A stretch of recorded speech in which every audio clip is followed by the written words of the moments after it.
behavior, winter, setting intentions, the mapper expansion archetype, slow and steady. What does all this have in common? Well, we're going to talk about that today, and we are talking about tarot. I'm going to talk about a little bit of the myths around tarot, some of them, maybe just one.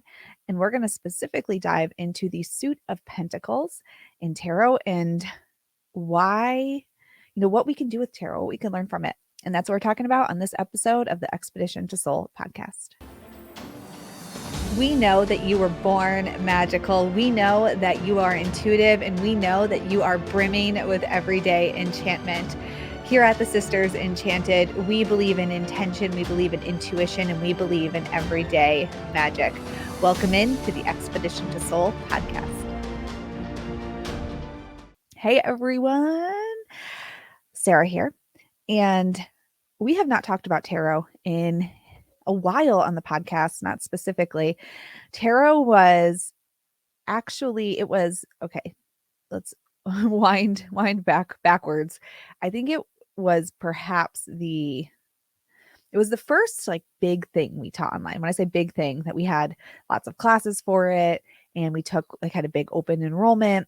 And I do think we taught maybe like one or two little trial sort of things, which actually later became the foundation for holistic witchery.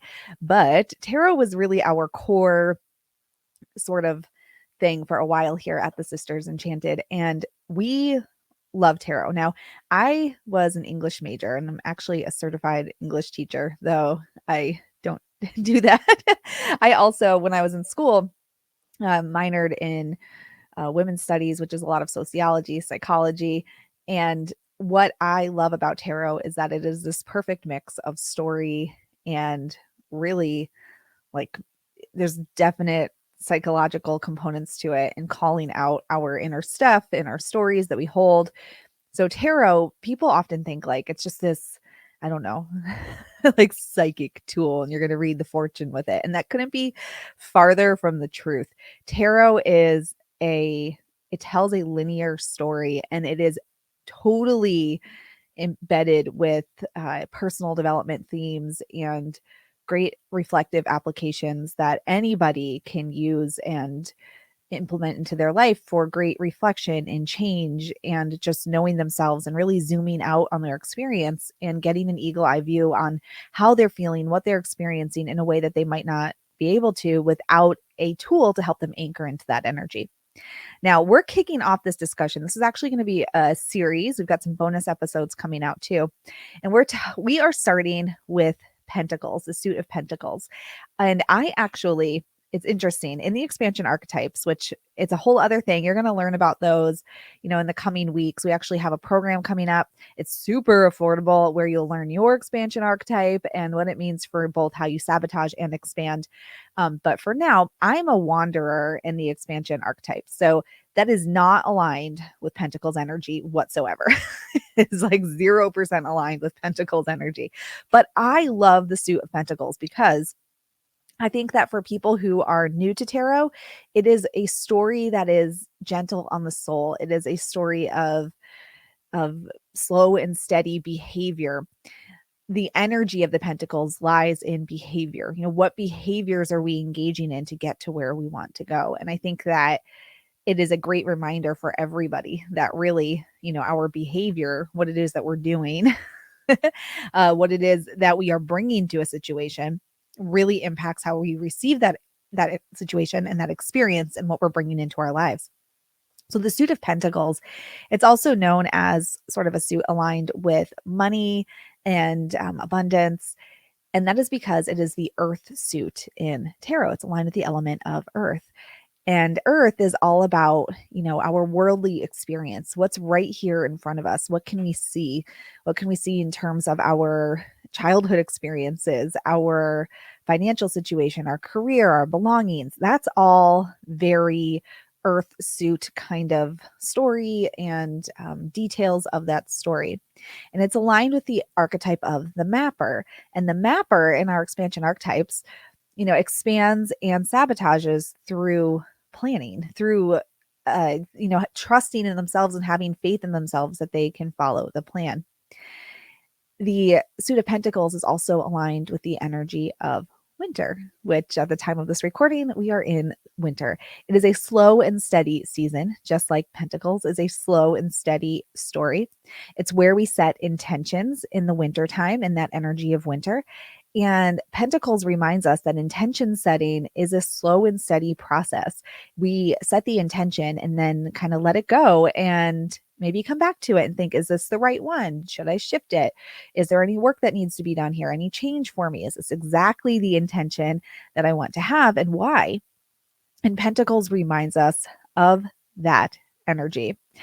Now, one of the things about each of the stories that we're going to dive into over the next few podcast episodes, each of them at the center of their story, there's the number 5. There is the 5 card for each suit, and 5 is the conflict. Now, in Pentacles, in our story here with Pentacles, before the 5, what we see is people coming together. We see some teamwork. And then our 4 of Pentacles shows us a figure who is really holding on to the Pentacles items. It's like these coins and he's holding on to. And it's this energy of not wanting to let go, not wanting to release. So in our expansion archetypes, we see this with the mappers where they don't want to like let go because they don't know what's going to happen. They don't know the end result. Now, you might experience this no matter what your archetype is in terms of your intention. Maybe you set an intention to feel a certain way, but you don't let go to feel that way because you don't know what's going to happen when you let go of control, when you let go of the plan, when you let go of the exact right steps and maybe try something different, when you just release into whatever the circumstance is and let the pieces fall where they will. That's uncomfortable and you can't predict it. So what we can all learn from the Pentacle suit, particularly if you're a mapper in the expansion archetypes, is from this 4 who's holding on so tight. Because what comes after 4? 5. That's our conflict. At 5, we see 2 figures out in the snow. One is appears to have like maybe a broken ankle or a sprained ankle, using crutches. They're walking head down, like looking very like they could use some help, but they don't have it, right? Well, behind them is this beautiful figure. It looks kind of like a church window and it's lit up and it's stained glass. And it's this reminder that, the support is always there when you're willing to let go and look for it. So we have this decision to make always in our intention setting where we're going to hold on tight to the result, where we're going to hold on to the expected and desired outcome. If you intend to feel healthy, right? And then you really try to micromanage your way to feeling healthy. Like I'm going to, I don't know, try to make everybody else in my house feel healthy too, even if they don't want to, or I am going to exhaust myself by doing this rigorous exercise routine that I don't want to do and not eating enough calories and all these things, right? That's not helpful in your intention. What that's doing is it's breeding stress in your body. It's breeding stress in your family members. It's just regulating your nervous system. That is not helping you cultivate your intention of feeling healthy. While on the surface, it might look like it, underneath, you're getting less healthy because your nervous system is like, yo, calm down. I don't need all this.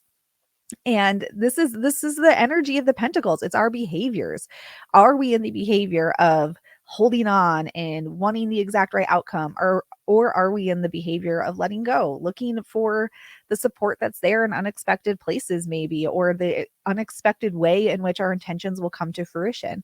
Because on the other side of that, when we look at the story of the Pentacles, on the other side of that is, it's placing your energy in the places that are in alignment with your intention. It's again, that's slow and steady, continuing the work, continuing to chip away at it, because eventually the outcome that you desire will come to you through time, through patience, through continual reflection and, readdressing the process sometimes. And though, if you get stuck holding on and you can't let go, that's where we get stuck in conflict and feel like it's just not there and it's not going to come for us. So this is true for everybody. But if you have taken our expansion archetypes before, about 1,100 people have taken it. So if you're one of those people and you know yours, if you're a mapper, which was a very large group of people, think about this in your own life. Where is it that there is this just desire to know what's going to happen, or lack of trust in oneself or the universe or your support system to allow what you want to have happen in your life come to being for you. Where might you be sabotaging and really sticking in that holding tight energy and not releasing to the unexpected available energy for you to help you move forward?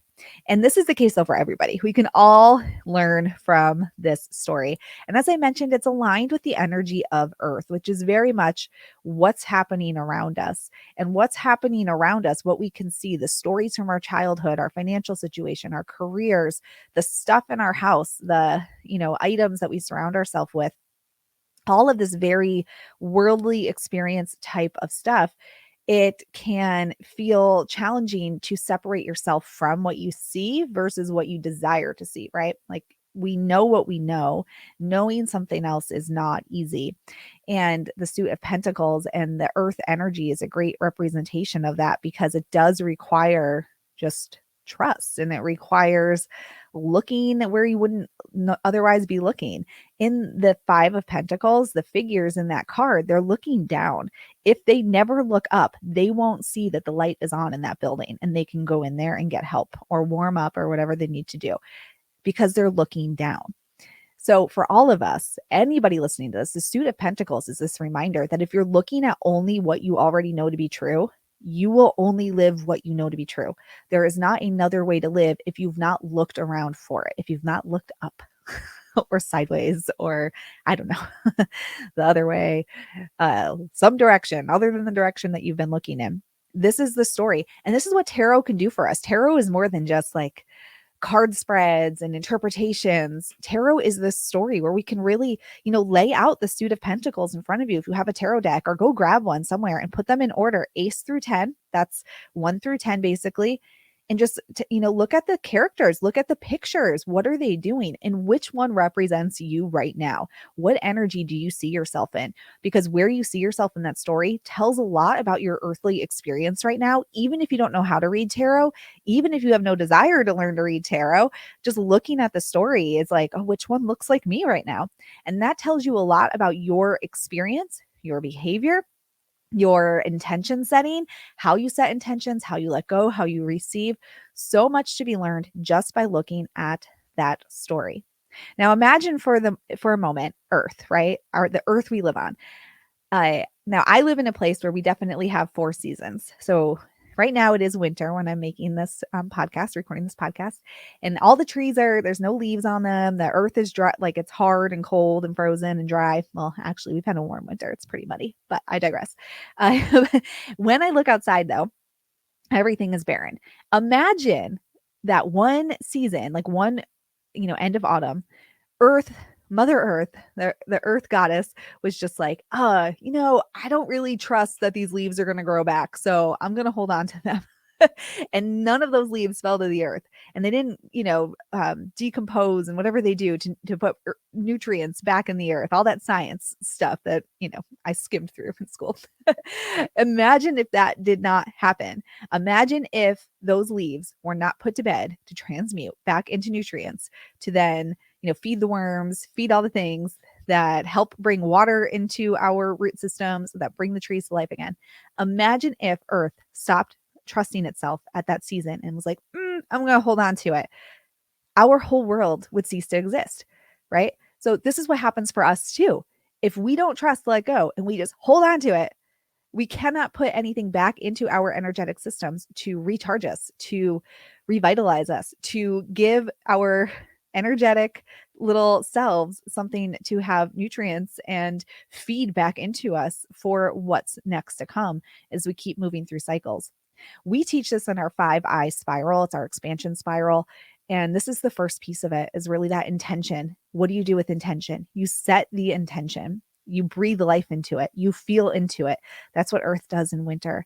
That's what our mappers got to let go of and really learn to do for themselves and for anybody else. It's this behavior, right? The behavior of letting go, the behavior of trusting, the behavior of reassessing, the behavior of looking around for a way that you've not yet discovered. This is why I love getting into groups with people and learning from others who are on a journey similar to me, because I'm able to look at people who might be 1 or 2 steps ahead of me and like, how are you doing it?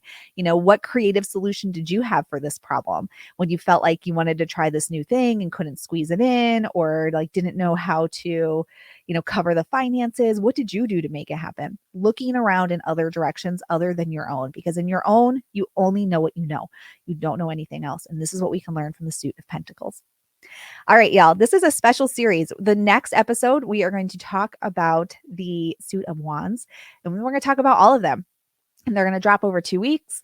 So if you're listening to this in the future and you have them all, enjoy. If you're listening to this in the present, I'm excited to get you the next one. If you want to learn more about anything that I talked about today here at the Sisters Enchanted in terms of how we can, our programs, Magic Week, the 5-Eye expansion spiral, we even have small group support in our mastermind where we really work one-on-one with people on this very thing. Just this weekend, someone was like, I book in with you, Sara, every time I need a kick in the pants. Like every time I need that tough love, hard talk, I book in with you and you deliver. This is what we love to do. It's what we're good at. So reach out if you have any interest in there. But Magic Week is super, super affordable, accessible. You can find that at signup.thesistersenchanted.com/Magic Week and learn all about your expansion archetype. You can take the quiz. There's videos for each one of them. And if you take it and you're a mapper, definitely let us know, because our own student success coordinator, our chief experience officer, Anna, is a mapper. And she'd love to, like, I don't know, share with you maybe in the mapper energy. So let us know if you're a mapper, because we got tons of them here at the Sisters Enchanted. All right. Until next time, I hope that you have an enchanted rest of your day ahead. If you liked this episode of the Expedition to Soul podcast, please rate, review, subscribe. If you're listening on Apple Podcasts, it will really help us spread everyday magic, intention, and intuition to the masses, and helps us so much as a small business. Be sure to hit that subscribe button on your favorite podcasting platform so you never miss an episode. If there's any topics you'd want to hear, anything you want us to dive deeper into, shoot us an email at magic@thesistersenchanted.com. And as always, thank you so much for listening and being part of the community here at the Sisters Enchanted. And we'll see you in the next episode.